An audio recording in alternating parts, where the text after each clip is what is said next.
up, everybody? Sensei Grizzly, Dustin Hall here, fresh back from the World Games.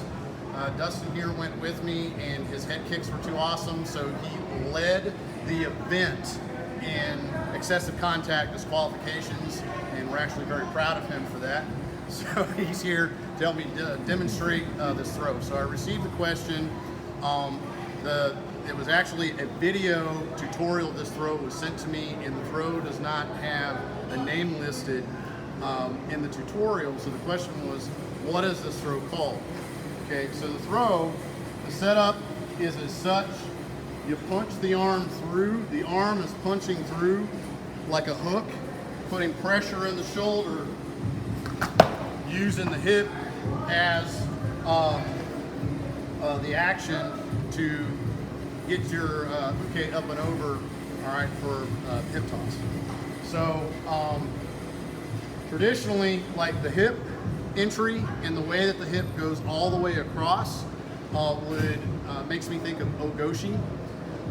But a lot of people would argue that because the placement of the action arm is here as opposed to here would mean that it would have a different name other than ogoshi, which is the major hip throw. Okay, so when I went and researched through the Kodokan's website and looked up the tutorials of all of the accepted Kodokan throws, they actually don't reference any throw that specifically uses this entry. So American Combat Jiu-Jitsu teaches this throw.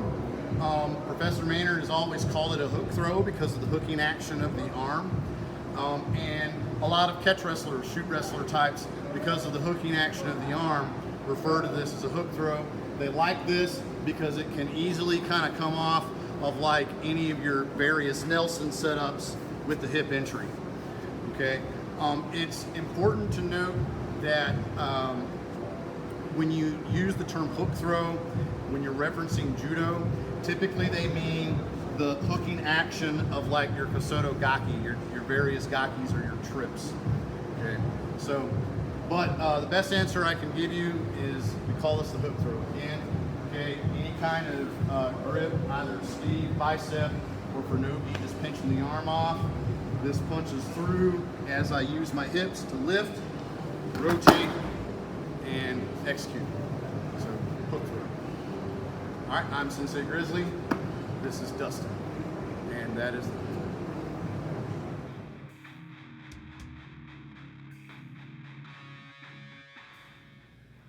All right, so the question got submitted as it relates to martial arts philosophy, the application of Gettier's problem as it relates to acquired knowledge through justification, truth and belief, applying that to martial arts instruction. So for those of you that aren't quite familiar, knowledge acquired through justice, truth, belief is a plateau concept, and then essentially it believes that in order to have knowledge, you have to, one, believe that the justification or evidence that you have for something makes it true. And then what Gettier's problem is it challenges that structure based on the idea that someone may have truth and belief, but it's flawed or fallible because the justification, read that to mean evidence that they were given, was false or somehow flawed. So this is kind of how I relate this to martial arts. Being a clinician, practicing as a physical therapist assistant, as an Army physical therapy specialist, we're real big on evidence-based practice.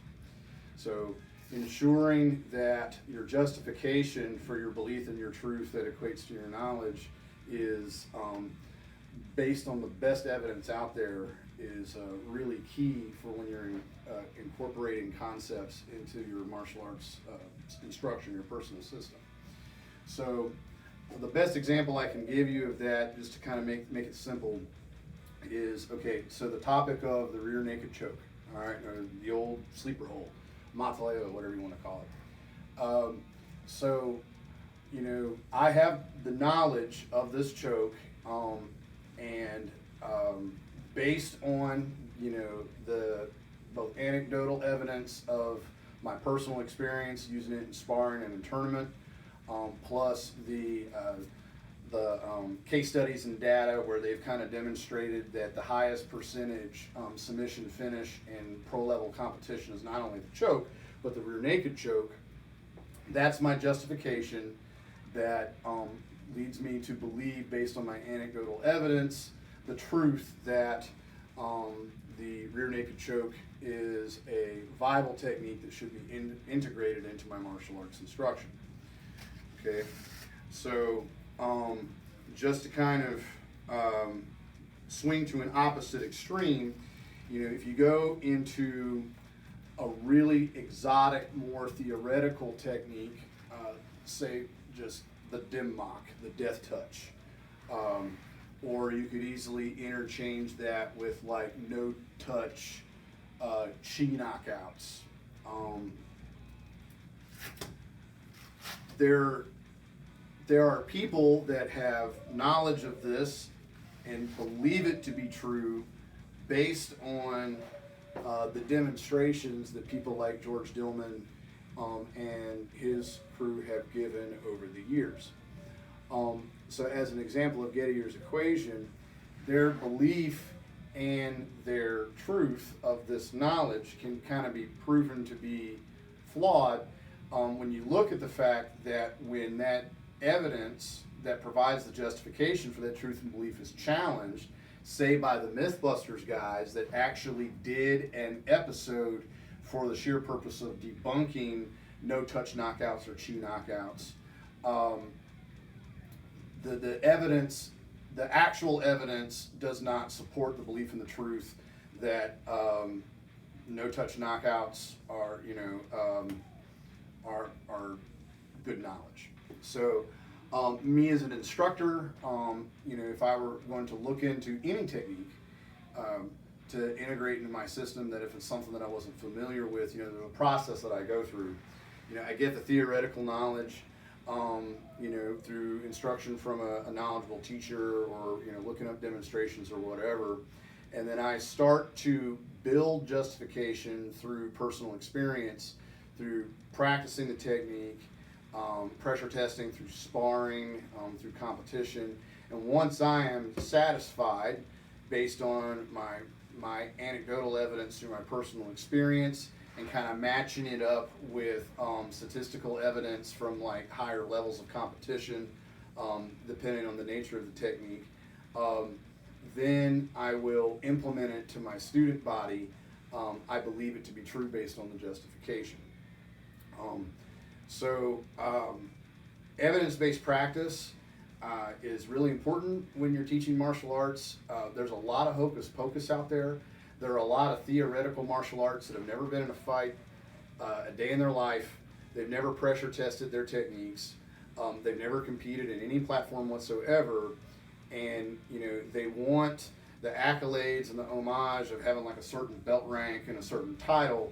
But, their style, their system is completely untested, and they want you to believe it to be true because of the justification. Well, I said so.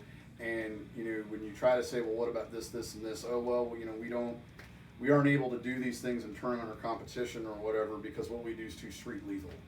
That they're not willing to pressure test or acid test their moves where it counts. And they don't even really have any like hand-to-hand combat experience. A lot of them, no military background to speak of.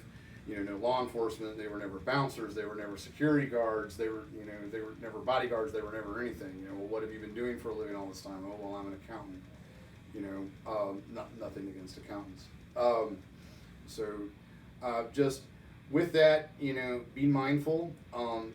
You can use Gettier's problem and the justification, belief, truth model as a way of testing the validity of things before you incorporate it into your system, and using a evidence-based practice approach. So that little block was more for instructors out there, but also people seeking, good instructors.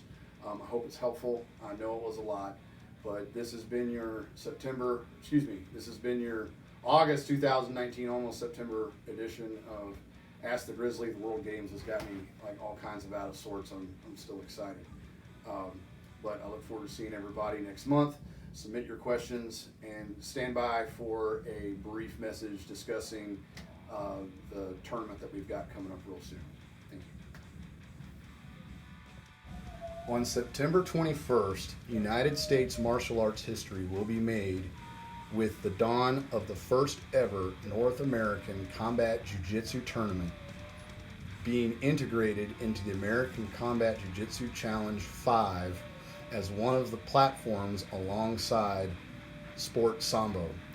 The tournament will take place on September 21st, 2019 in Greensboro, North Carolina. Follow the links to view the event page for details for registration and pre-registration information, as well as to find copies and tutorials of the rule sets for both Combat Jiu-Jitsu and Sport Sambo.